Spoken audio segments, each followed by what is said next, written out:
গো, কাল তো মিনুকে নিয়ে জামাই আসছে। হ্যাঁ, জামাই ষষ্ঠীতে জামাইকে কি খাওয়াবে ঠিক করেছ? হ্যাঁ, উফ, নেই, প্রতিবার তোমার সেই একই কথা। জামাইকে আবার আলাদা কি খাওয়াবো বলো তো? আমরা যা খাই জামাইও তাই খাবে। কাল দেখলাম ঘরের চালে একটা বড় মিষ্টি কুমড়ো হয়েছে, ওটা দিয়ে ভালো করে মিষ্টি কুমড়োর ঘন্ট করবে, আর আমি চুনোপুটি এনে দেবো, ওটা দিয়ে একটু ঝোল বানিয়ে দেবে, তাহলেই তো হয়ে গেল। এই জামাই ষষ্ঠীতে জামাইকে আমি মিষ্টি কুমড়োর ঘন্ট আর চুনোপুটির ঝোল খাওয়াবো? সত্যি কৃপণ দেখেছি, কিন্তু তোমার মতো হার্ড কৃপণ একটাও দেখিনি। হ্যাঁ, এই শোনো গিন্নি, ওই একদিনে রাজ্যের খাবার নিয়ে এসে জামাইকে খাওয়ালেই জামাই আদর হয় না, বুঝলে? তাহলে আর কি, কুমড়োর ঘন্ট আর চুনোপুটির ঝোল খাওয়ালে জামাই আদর হয়? হ্যাঁ, এই শোনো, আমি তোমাকে সাফ বলে দিচ্ছি, সেদিন ইলিশ মাছ, কাতলা মাছ, চিংড়ি মাছ, পাবদা মাছ এই সব যদি না নিয়ে এসেছ না, তাহলে তোমার একদিন কি আমার একদিন। হ্যাঁ, ইলিশ মাছ, হ্যাঁ, ইলিশ মাছ কত করে কেজি সেটা জানো? বাজারে তো যাও না, বুঝবে কিভাবে? ইস ইস, মুখের কি চিনি। বছরে একবারই আমার জামাইটা জামাই ষষ্ঠীতে আসে, তাও এই লোকটা সহ্য হয় না। এই শোনো, আমি যা যা বললাম তাই যদি বাড়িতে না আসে, তবে আমি কিন্তু বাড়িতে কুরুক্ষেত্র পাকিয়ে দেবো, এই বলে দিলাম। হ্যাঁ, আরে এটা বউ নাকি সমুদ্রের ঢেউ, যেখান দিয়ে যাবে একবারে ভাসিয়ে নিয়ে যাবে।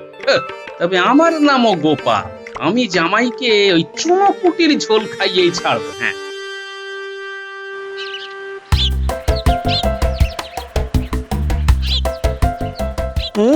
জামাই আদর খেতে শ্বশুর বাড়ি তো যাচ্ছি, কিন্তু আমার যা ঘোরেল শ্বশুর, জামাই আদর শুরু হওয়ার আগেই আমাকে কোনো না কোনো ভাবে বাড়ি পাঠিয়ে দেয়, দুষ্টু। কিন্তু এইবার আমাকে যেইভাবেই হোক শ্বশুর বাড়িতে একেবারে গেঁথে বসতে হবে।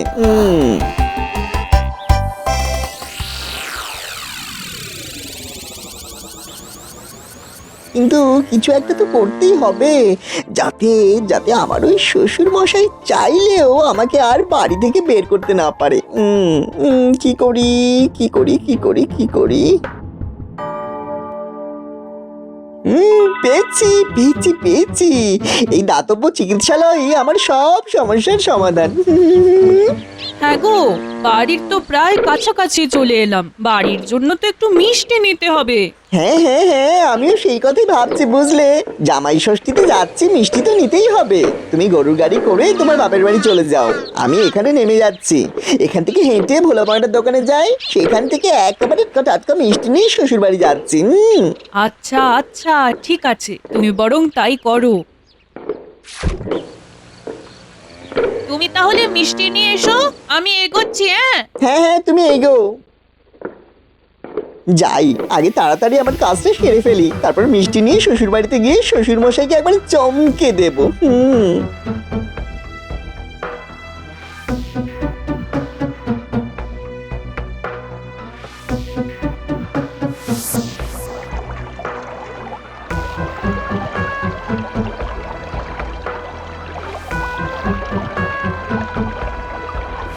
এই দাতব্য চিকিৎসালয়ের বৈদ্যটাকে পট্টি লাগিয়ে নিয়েছি, এইবার এই ভাঙা পায়ের নাটক করেই শ্বশুর বাড়িতে একেবারে গেঁথে বসবো। শ্বশুর মশাই চাইলেও আমাকে আর বাড়ি থেকে বের করতে পারবে না। যাই, এবারে ভোলা ময়রার মিষ্টির দোকান থেকে মিষ্টি নিয়ে শ্বশুর বাড়ির দিকে হাতটা দিই।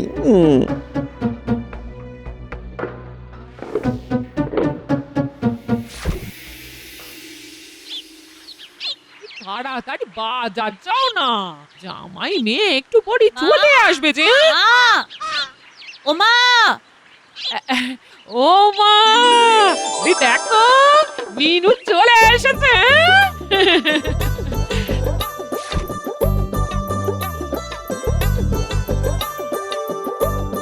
থাক মা থাক।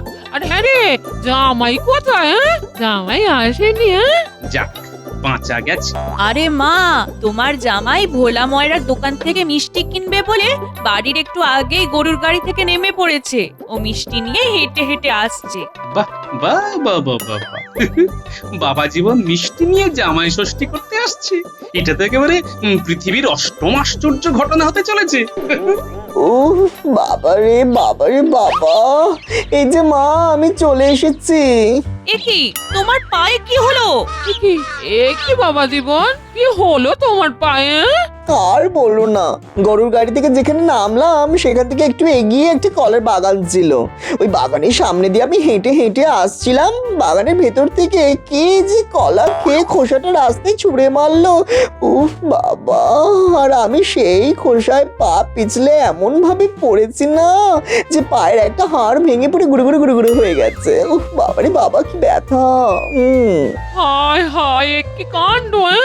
এই মিনু, জামাইয়ের হাত থেকে তাড়াতাড়ি মিষ্টিটা নে। হ্যাঁ হ্যাঁ হ্যাঁ মা, নিচ্ছি। দাও দাও, মিষ্টিটা আমাকে দাও। বাবা জীবন, এই পা নিয়ে মিষ্টি আনতে গেলে কেন? জামাই ষষ্ঠীতে এসেছি, শ্বশুর বাড়িতে একটু মিষ্টি না নিয়ে আসলে হয়? দেখো দেখিনি। এই মিনু, এই চল চল চল, বাবা জীবনকে ধরে ঘরে নিয়ে চল। হ্যাঁ হ্যাঁ মা।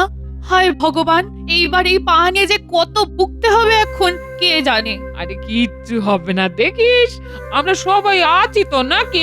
আমরা সবাই মিলে বাবা জীবনকে সেবা শুশ্রূষা করে ঠিক সারিয়ে তুলবো। এইটাই তো চেয়েছিলাম, শ্বশুর বাড়িতে থাকবো আর বসে বসে সেবা শুশ্রূষা খাবো। গো, তুমি দাঁড়িয়ে আছো কেন? এসো না, এটা জামাইকে ধরো, বাবা জীবনকে ঘরে শুয়ে দিতে হবে যে। হ্যাঁ হ্যাঁ, ধরি ধরি ধরি।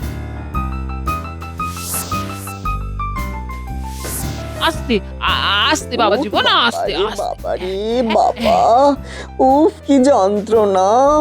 দেখো দেখিনি, জামাই ষষ্ঠীর আগের দিনে কি কাণ্ডটাই না হলো।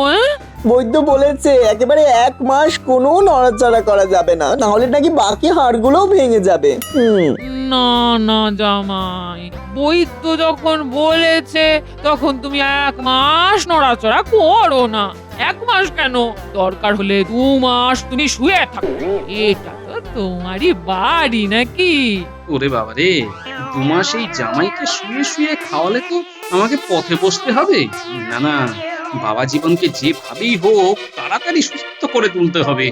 তা বাবা জীবন, তুমি কোনো বৈদ্যকে দেখিয়েছো? ইয়ে মানে ওই তো কলার বাগানের সামনে একটা দাতব্য চিকিৎসালয় আছে না, ওখানে যে বৈদ্য আছে তাকেই দেখিয়েছি। আরে ওটা তো হাতুড়ে বৈদ্য। না না না না না না না না, আমি তোমায় রাজবৈদ্যকে দেখাবো। রাজবৈদ্যর 1 পাচনে তুমি একেবারে চাঙ্গা হয়ে যাবে। হ্যাঁ, এই রে, সর্বনাশ করেছে। আরে না না, আমি তো ওনার কাছ থেকে পাচন খেয়ে নিয়েছি, আবার কেন আপনি বেকার বেকার রাজবৈদ্যকে ডাকবেন? আমি কয়েকদিন বিশ্রাম নিলেই সুস্থ হয়ে যাব। মিনু, তুমি তোমার বাবাকে বলো না। হ্যাঁ বাবা, আমারও তাই মনে হয়, কিছুদিন বিশ্রাম নিলেই তোমার জামাই সুস্থ হয়ে যাবে। কি ব্যাপার, বাবা জীবন রাজবৈদ্যকে দেখাতে চাইছে না কেন? আচ্ছা, জামাইয়ের কি সত্যি সত্যি পা ভেঙেছে নাকি নাটক করছে? পায়ে যখন এতই ব্যথা তখন এতটা রাস্তা জামাই কিভাবে হেঁটে হেঁটে আসলো? এবার রাজবৈদ্যকে দেখাতে চাইছে না। ব্যাপারটা কেমন যেন গন্ডগোল মনে হচ্ছে। না, একটু খতিয়ে দেখতে হচ্ছে। জামাই তো বললো পাকা কলার খোসায় পা পিছলে পড়ে গেছে, কিন্তু এই কলা বাগানের সব কলাই তো দেখছি কাঁচা। তাহলে পাকা কলার খোসা আসবে কোথা থেকে? জামাই কি তাহলে মিথ্যে কথা বললো? না, ব্যাপারটা আরেকটু খতিয়ে দেখতে হবে।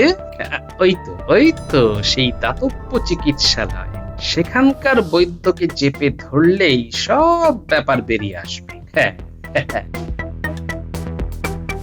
আরে হ্যাঁ, আপনার জামাইয়ের তো খুব লেগেছে। 1 মাস তো কোনো মতেই বিছানা থেকে উঠতে পারবে না। হ্যাঁ, তাই নাকি? এত লেগেছে?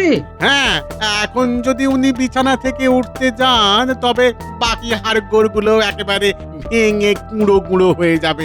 ওনাকে এখন 1 মাস বিছানা থেকে কোনো মতেই উঠতে দেওয়া যাবে না। মনে হচ্ছে জামাই এই বৈদ্যকে মুখ বন্ধ করার জন্য ভালোই অর্থ দিয়েছে। হ্যাঁ, আমিও বরং একটা চাল চেলে দেখি। এই বৈদ্য নিশ্চয়ই আমার চালে আটকাবে। আচ্ছা বৈদ্যমশাই, আমার জামাই আপনাকে এইসব বলার জন্য যা অর্থ দিয়েছে তার থেকে দ্বিগুণ অর্থ আমি আপনাকে দেব। আপনি শুধু আমাকে সত্যিটা বলুন। দ্বিগুণ অর্থ? আপনার জামাই তো আমাকে 5 মোহর দিয়েছে, আপনি আমাকে তাহলে 10টা মোহর দিন, তাহলে আমি সব সত্যি বলে দেব। আর আপনাকে কিচ্ছু বলতে হবে না বৈদ্যমশাই, যা বোঝার আমার বোঝা হয়ে গেছে। এটা কি হলো? যা হবার তাই হলো, এবার আমি যাই।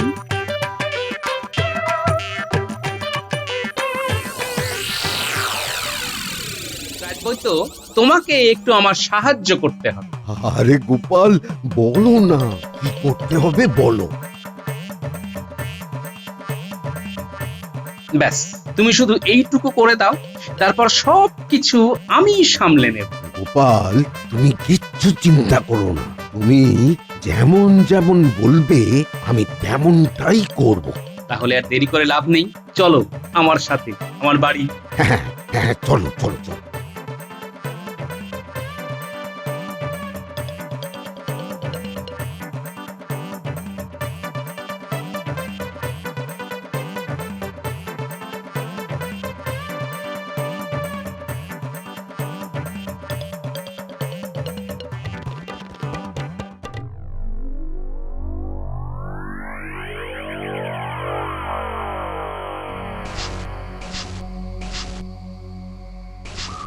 কতবার বারণ করলাম যে রাজবৈদ্যকে নিয়ে আসতে হবে না, তাও আমার শ্বশুরটা কথাই শুনলো না।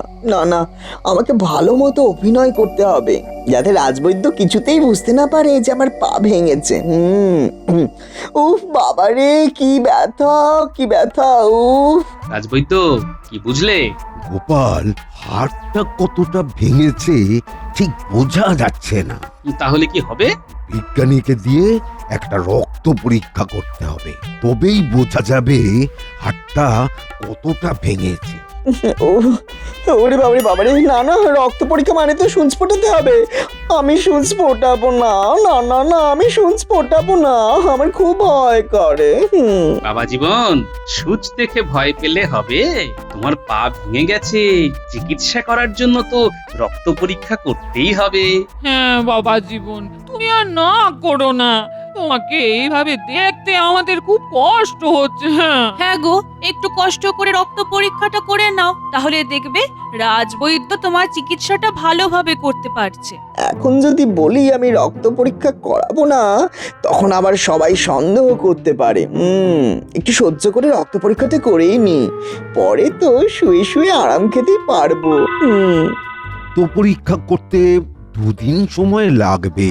ততদিন তুমি তোমার জামাইকে 2 বেলা নিম পাতা আর কালমেঘ পাতা একসাথে বেটে সেই রস খাওয়াতে হবে। নিম পাতা আর কালো মেঘ পাতার রস, ইস কি তিতো।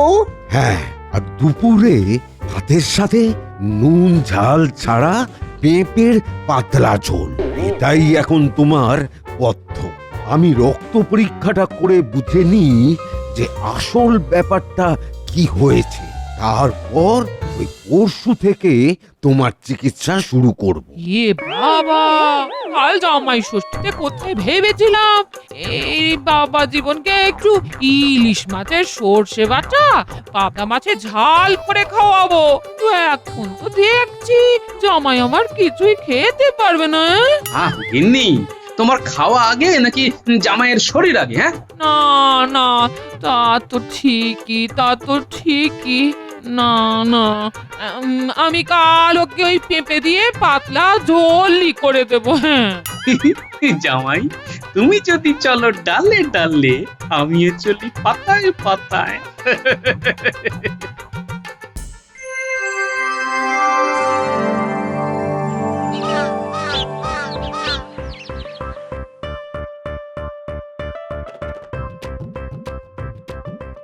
গিন্নি, ও গিন্নি, কোথায় গেলে গো? এই না, বাজার নিয়ে এসেছি। উফ, আজকে যা বাজারে ভিড়, পুরো একেবারে ঘেমে গেলাম। কই গো গিন্নি, কোথায় গেলে গো? বাজারটা নাও না। আসছি, ওই দাও। কি বাজার আনলে শুনি?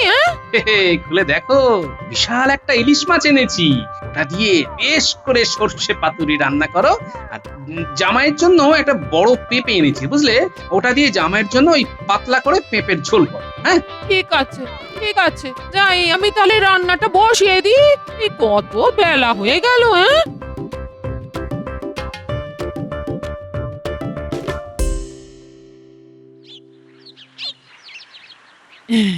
বাবা জীবন, তোমাকে একটু মুড়ি মিষ্টি খেতে দিয়ে। হ্যাঁ, নিয়ে আসুন, নিয়ে আসুন। মনে হচ্ছে এইবার আমার জামাই আদরের পালা শুরু হচ্ছে। আচ্ছা বাবা।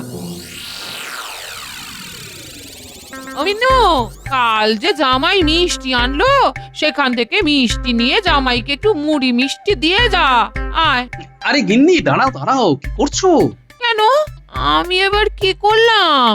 বাজারে যাবার সময় আমার ওই রাজবৈদ্যর সাথে দেখা হয়েছিল। রাজবৈদ্য বলল জামাইয়ের রক্তে শর্করা আছে, তাই মিষ্টি খাওয়া বারণ। সকালবেলা নিম পাতা আর কালো মেঘ পাতার পাচন খেতে হবে, আর দুপুরে পেঁপের ঝোলের সাথে করলা আর নিম পাতা ভাজা খেতে হবে। ও হ্যাঁ, তাই নাকি? এই তাহলে আমি এক্ষুনি নিমের পাচন করে আনছি। হ্যাঁ, শুধু নিম না, তার সাথে কালো মেঘের পাতাও দেবে। তারপর দুটো পাতা একসাথে ভালো করে ঘেঁটে রস করবে। হ্যাঁ, হ্যাঁ, হ্যাঁ, আমি এক্ষুনি আনছি।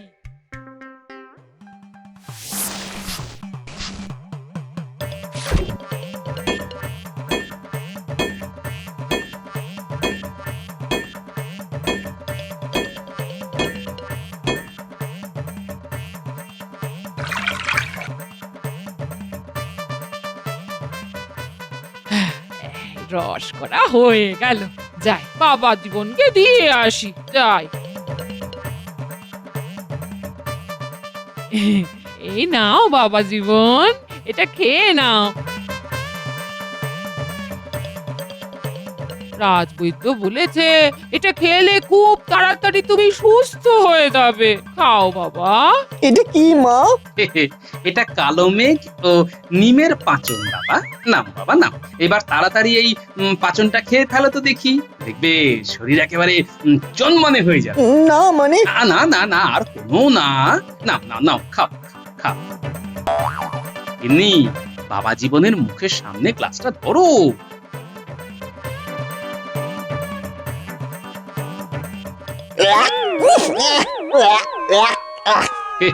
বাবা জীবন, কেমন লাগছে জামাই আদর?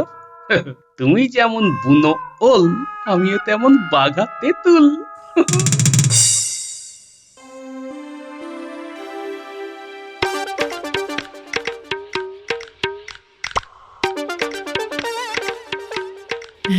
নাও বাবা, খাও খাও।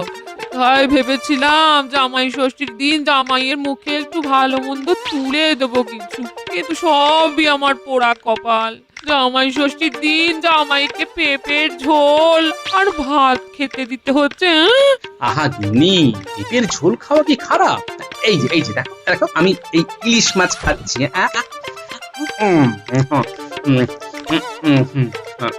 এতে কত ক্ষতি হলো বলো তো?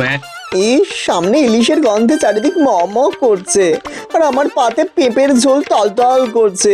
কেন যে এই পা ভাঙা নাটকটা করতে গেলাম? অন্তত আজকের দিনটা তো ভালো মন্দ খেতে পারতাম। ধুর। বাবা জীবন, এবার খাওয়া শুরু করো বাবা। আগে মা। জামাই বাবা জীবন, তোমার মনের ভিতরটা যে ইলিশ খাওয়ার জন্য আকুপাকু করছে, সেটা তো আমি বেশ ভালোই বুঝতে পারছি। কিন্তু ইলিশ তো তোমার ভাগ্যে জুটবে না বাবা জীবন। তোমার ভাগ্যে যে আজকে কি আছে সেটা শুধু আমিই জানি।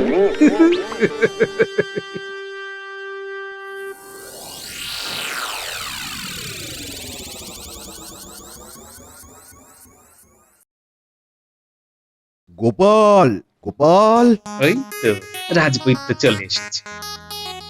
এক্ষুনি শুরু হবে আসল খেলা। আসি, এসো রাজবৈদ্য, ভেতরে এসো।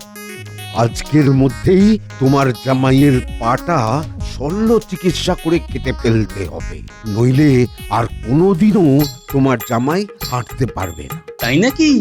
তাহলে তো করাত দিয়ে পাটা কাটতে হবে। হ্যাঁ গোপাল, করার ছেনি সবই আমি নিয়ে এসেছি এই থলে করে। না না না না, আমি পা কাটবো না, আমি পা কাটবো না, না না না। কিন্তু রাজবৈদ্য মশাই পা বাদ না দিলেও তো বাবা জীবনে এমনিও হাঁটতে পারবে না।